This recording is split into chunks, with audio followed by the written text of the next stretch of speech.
So this is our reverse osmosis water filter system. And we just change the filter inside for the from the filtered water count by the counter. Let's see, 65. The filtered water.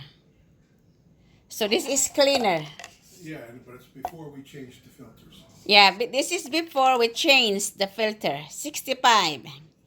And this was 180 from the tap water without filter. This is the tap water 180.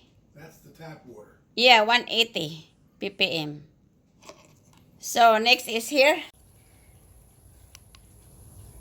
So guys, when you put this in the water, it will light up in green when water meets purified standard.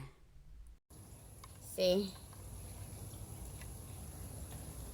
Earlier was red and now it turns green.